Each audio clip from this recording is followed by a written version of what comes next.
magandang araw sa inyong lahat. Narito kami, ang DENR at your service. Happy New Year sa inyong lahat. Ako si John Mariscotes at siya naman si Sir Ariel Calion. Atin ngayong makakapanayam si Sir Ronel Astor. Siya ang Development Management Officer 3 ng DENR. Siya ang Section Chief ng Production Forest Management Section. So magandang araw, Sir Ronel. Magandang araw din, Joan and Sir Ariel. At magandang araw din po sa inyong lahat. Ngayon po ating tatalakayin ang tungkol sa isang programa ng DENR, ang Barangay Forest Program. Ano Yes, po sir. ba ang tinatawag na programang ito na Barangay Forest Program?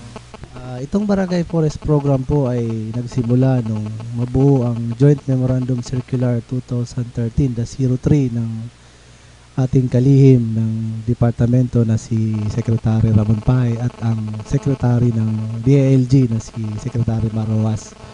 So dahil po doon nagkaroon ng yun nga sinasabi kong Joint Memorandum Circular para nakapaloob dito yung implementing guidelines sa pagpapatupad ng programang ito.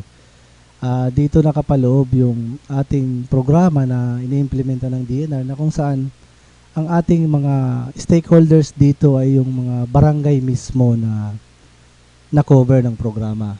So base po sa guidelines, nagkaroon tayo ng may mga identified na barangays kung ito ay papasok doon sa kategorya na abaga areas po na covered nito ay yung may mga doon sa mga adjoining creeks, school sites, yung mga pag-aari po na lupa ng local government units at yung mga watershed areas including yung buffer zone ng mga solid waste management facilities natin and other suitable lands na kung saan yun ay pag-aari ng gobyerno. So hindi po nako-cover ang pagtatalaga ng programang ito doon sa mga pribadong lugar. Okay, dito po saan po ba ito na-implement? Dito po ba sa Albay, meron o sa iba pang lugar? Ngayong 2015 po nung implementa natin ito, nung 2013 nung magsimula ang Barangay Forest Program, ito po ay sa lahat ng probinsya dito sa Bicol. All over the Philippines po actually yung programa ito nung magsimula ng 2013. Sapagkat ang cover lang nito noon ay yung mga PIP class municipalities na covered na barangays.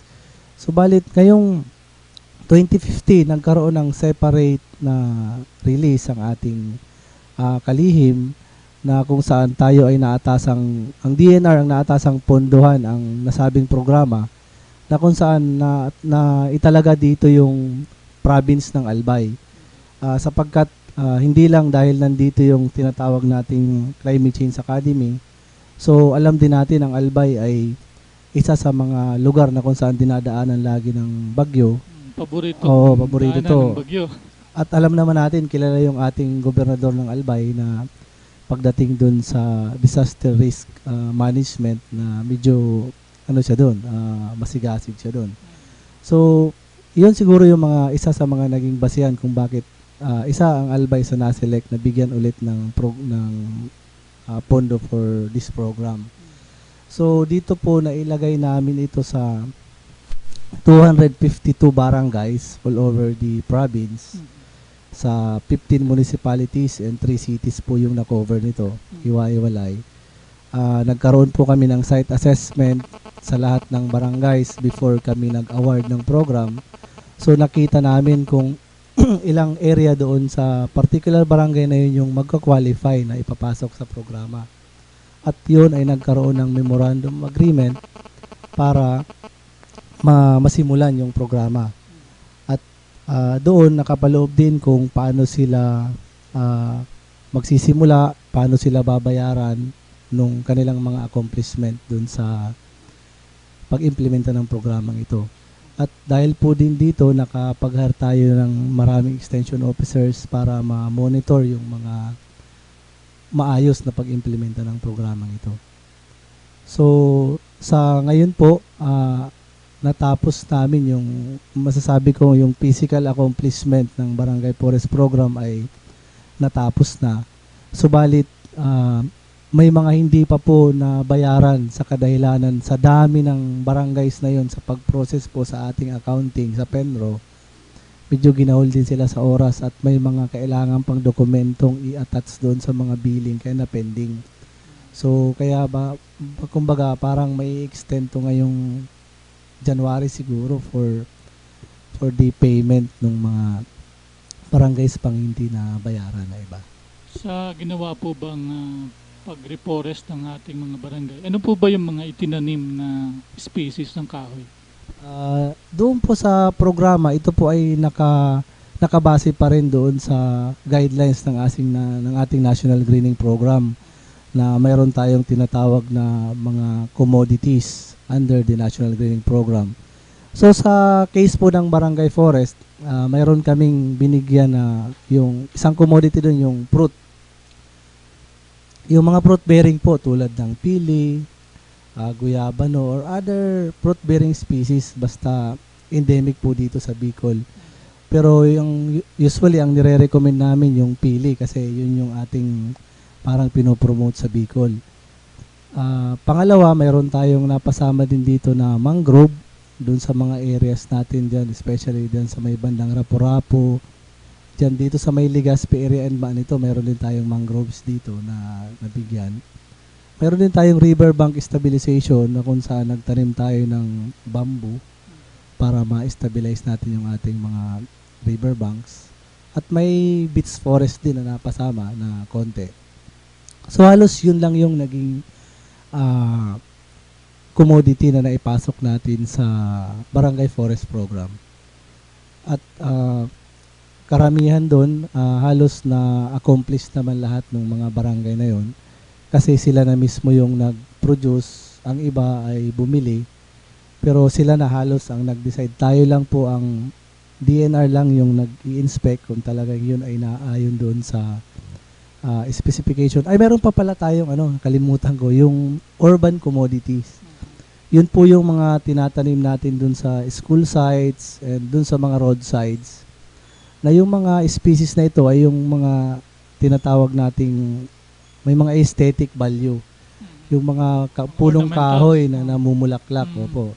Tulad ng mga golden shower, yung ating fire tree, at marami pang iba na naipasok din natin ng mga ganong klaseng species. So napakarami pala ng saklaw at iba-ibang uri ng mga kahoy at halaman ang saklaw ng Barangay Forest Program. Ngayon sir, nabanggit mo, naikwento mo sa amin na nagsimula ito ng 2013 hanggang 2015. Maaari po ba namin sa iyong itanong, nasaan na tayo ngayong 2016? Actually, nung magsimula nung 2013, yun lang yung huli na nagkaroon ng Barangay Forest Program. Wala tayong Barangay Forest Program for 2014. Dahil yung 2013, ang counterpart kasi ng local government unit, specifically the barangay level, sila na yung bahala dun sa maintenance and protection ng plantation. Mm-hmm. Nung una kasing Barangay Forest Program, bali ang tinarget noon ay 20 hectares per barangay. Kasi yun yung mga barangays na may mga timberland areas dun sa mga 5th class municipalities. Mm-hmm. Sa case ng 2015 na Barangay Forest Program, hindi natin magagawa yung ganong 20 hectares kasi may mga areas na maliliit. Halimbawa, dito sa part ng Legazpi, kunti lang dito yung areas na may mga timberland. Yung ating mga tinatawag na areas of public domain na lupa. So, kaya nagkaroon kami ng site identification and assessment before nag-award nito. Kasi para masigurado rin natin na yung talagang pondo na mailalaan natin ay naaayon din dun sa guidelines ng programa.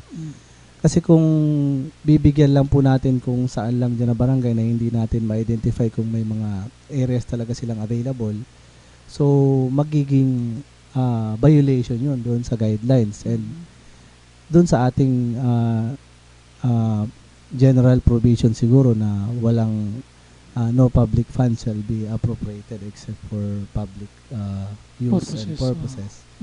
So yun ang naging basehan namin. Sa ngayon, masasabi ko na yung 2050 natin ay kung ito po ay ipagpapatuloy ng mga barangay na i-maintain yung mga tinanim doon, siguro masabi kong successful yung programa kasi kung titignan po natin base sa mga na-dokumento namin ng ating mga extension officers dun sa monitoring before kami nagbayad ng seedling production and plantation establishment, talagang natamnan yung mga areas na designated natin for the program.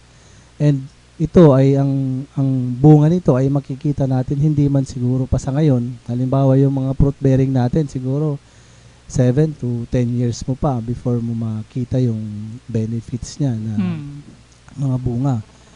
Pero yung kabuuan, kung magkakaroon tayo ng assessment sa kabuuan ng programa, ito po ay successful nating na-implementa sa tulong din ng ating mga stakeholders, especially the barangay council.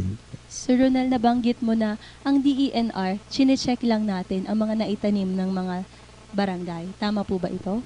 Opo, tayo po kasi yung magbabayad doon sa accomplishment ng mga barangay. So, before tayo magbayad, tinitignan natin kung yun ay naayon doon sa specification natin. Halimbawa, yung seedlings na itatanim, yun ba ay considered na tinatawag nating plantable size? Kasi meron tayong sapling sa urban na at least 1 meter in height.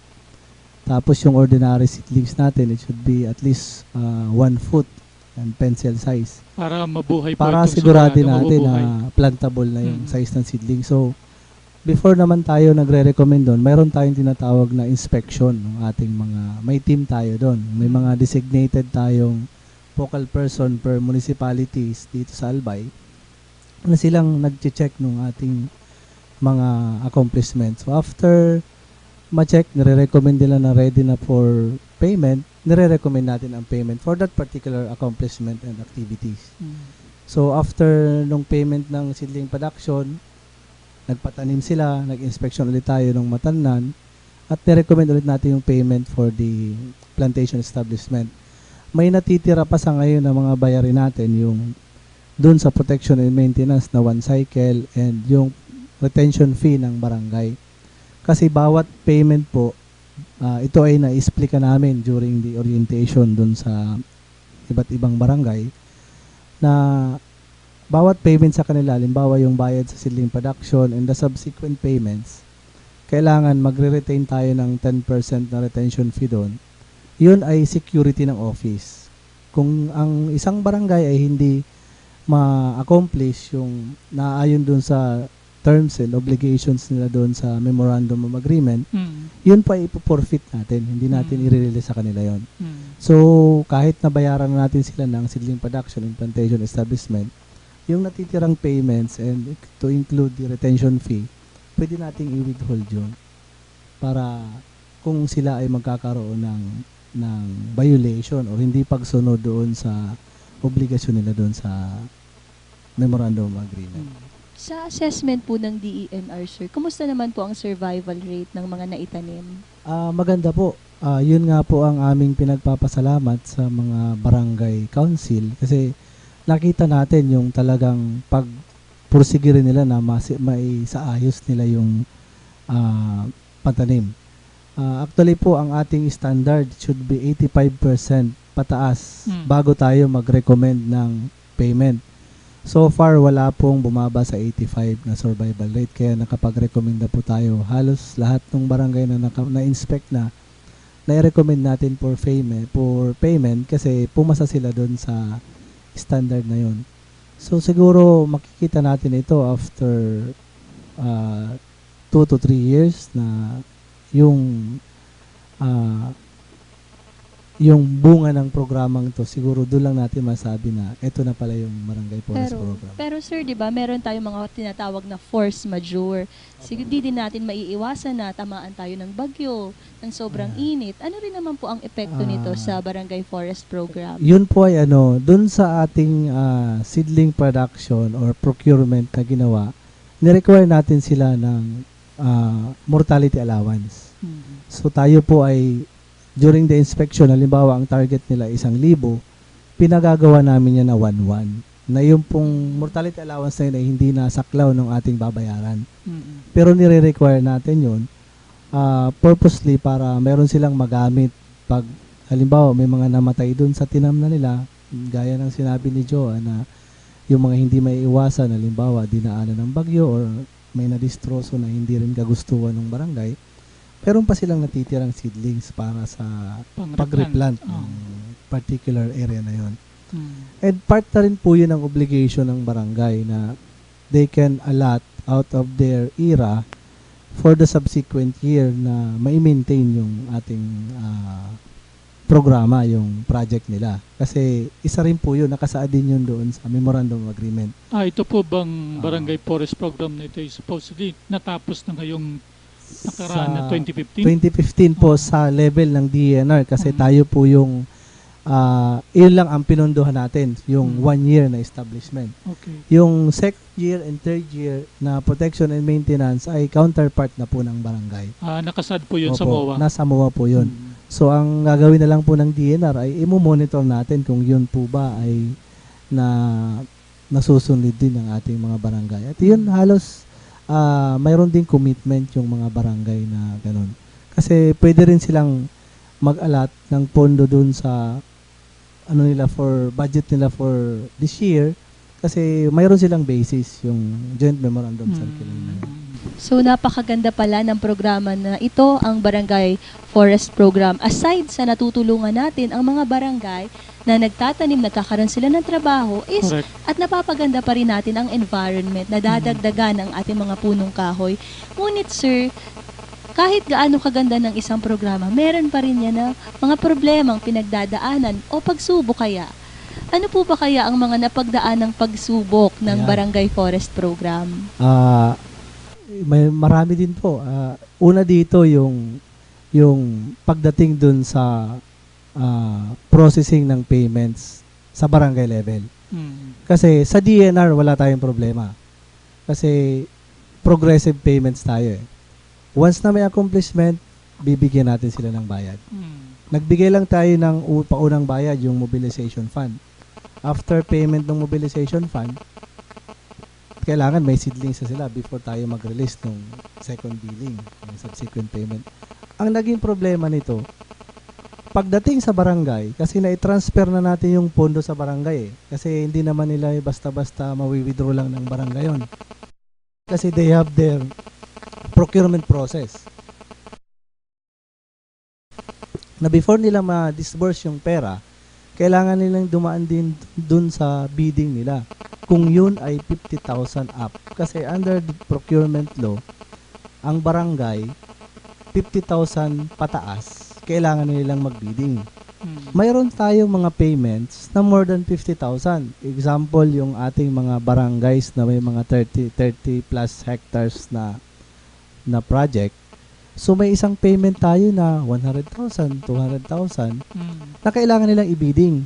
Doon nahirapan yung ating mga barangay kasi wala silang kapasidad na ang ibang barangay na isagawa yung madali yung ganong proseso.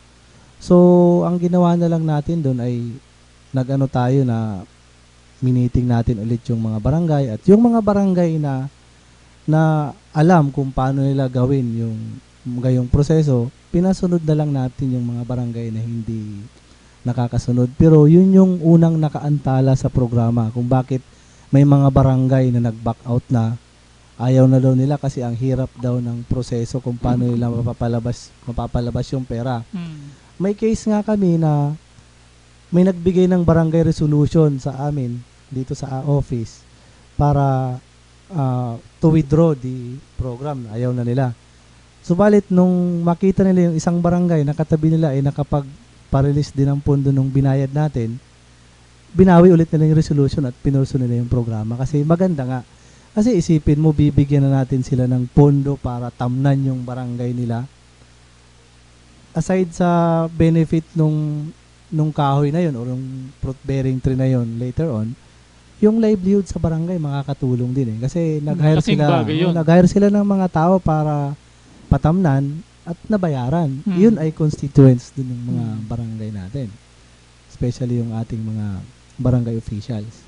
So, yun ay isa sa mga naging mahirap nilang sundan kung paano daw gagawin kasi ang daming dokumentong kailangan kasi may kuha rin na nagche-check sa kanila Actually, ito po yung hindi siguro na foresee ng i-craft itong guidelines na to. So, dapat sana nakasaad na dun sa guidelines na i-exempt yung ganun sa bidding. Subalit wala pong ganong provision, kaya kailangang sumunod doon sa procurement law na existing sa ngayon. Doon po, isa yun sa mga nakaantala sa atin. At isa yun sa mga causes kung bakit nung una ay mayroon kaming 258 barangays na na-identify, naging 252 yung naging final kasi may mga nag-withdraw nga. Mayroon din isang nag-withdraw dahil mangrove area yung na-identify natin. Karamihan daw talaga ng ano doon, ayaw nilang patamnan kasi na ano nga yung bangka nila, especially yun yung sa barangay Bagakay, Legazpi. Ayaw nila nung project daw kasi yung site na na-identify natin doon ay mangrove. Subalit yung area na yun ay daanan ng bangka, ayaw daw nagpatamnan ng mga may-ari ng bangka doon. Yung mga actually mga minor ano lang naman po yun, case na settle naman natin yung mga problema ngayon. At pagdating doon sa mga producer ng seedling, doon nagka-problema kasi isa pa rin yun. Especially yung case ng Kamalig na kung saan ang ating payo sa mga barangay captains and barangay officials during the orientation, kung saan sila makakamura, doon sila bumili. Kung makakamura sila na mag-produce sila basta kaya nilang ihabol on time yung size ng seedlings based dun sa ating specification. Karamihan po sa kanila ay nag-procure. Maraming mga supplier na pumasok sa kanila. Ang naging problema lang ay masyado naman silang tinataga ng supplier porque nakita na mataas yung presyo dun sa work and financial pa nila. So, ang payo na lang natin, sabi ko, marami namang supplier yan. So, kung saan kayo makakamura, dun kayo kumuha. At least may savings yung barangay nyo. So, may matipid kayo dun sa programa na pwede nyong gamitin din sa ibang purpose. Ganun po yung naging solusyon na lang natin dun sa mga problema. Okay, so talagang kahit na ano naman problema, basta na pag-uusapan ay nabibigyan ng solusyon. No? Kaya naging matagumpay pala itong Barangay Forest Program. So, ang ano lang po namin dyan, yung mga barangays na hindi pa nakahabol na mabayaran nung last December, mababayaran naman po silang lahat niyan. Kaya lang, hindi pa sa ngayon kasi yung ating pag na-accounts payable yung bayarin sa opisina, alam naman natin yan na hindi basta-basta pumababayaran ngayong January yan. Baka February, hindi natin alam. So, yung release for accounts payable, hindi natin alam kung kailan yun babayaran. Kasi, hindi na nakahabol nung cut-off nung December 29. Actually po, nung December 26, 27, that is Saturday, Sunday after Christmas, ang mga tao natin sa field, nandun pa rin. Nagmumonitor, nag-i-inspect para lang maihabol yung mga barangay na yun na mabayaran. Kaya lang sa dami po, 252 yun. Ang staff natin dito ay 20 lang, mahigit. Hindi talaga nila kayang tapusin lahat, inspeksyonin yung lahat ng barangays na yun para maihabol natin. So far sa aming record, mayroon kaming 12 na hindi nabayaran ng plantation establishment as of today. So yun lang po yung medyo pero mababayaran naman yun. Yun lang ang bibigay din nating assurance dun sa mga barangay. Kaya lang, maantala nga lang po. Okay, so bilang panghuling pananalita po, ano ang nais niyo pang ipabot sa ating mga taga-subaybay? Siguro po, ang masasabi ko lang sana ipagpatuloy nating imintina yung ating mga tinanim dahil hindi naman lang po yan para sa barangay nyo or para sa DNR o para kanino man. Yan po ay para sa ating kalikasan na rin. So alam natin yung ating programang pangkabuuan na kung saan kailangan natin magtanim pa ng maraming puno para malabanan natin yung tinatawag nating global warming na epekto ng ating climate change. And siguro hingi na lang siguro muna ng pasensya dun sa mga barangay po na hindi pa nabayaran. Ang isisigurado lang po namin, mababayaran po namin kayo. Hindi lang po ako makapagsabi kung kailan yung eksaktong date na mababayaran kayo kasi mayroon po tayong proseso sa office na kailangan nating sundin. Yun lamang po. Maraming salamat at magandang araw po sa inyo. Maraming salamat, Sir Ronel. Napakarami naming natutunan sa araw. Thank you, sir. Thank you very much, sir.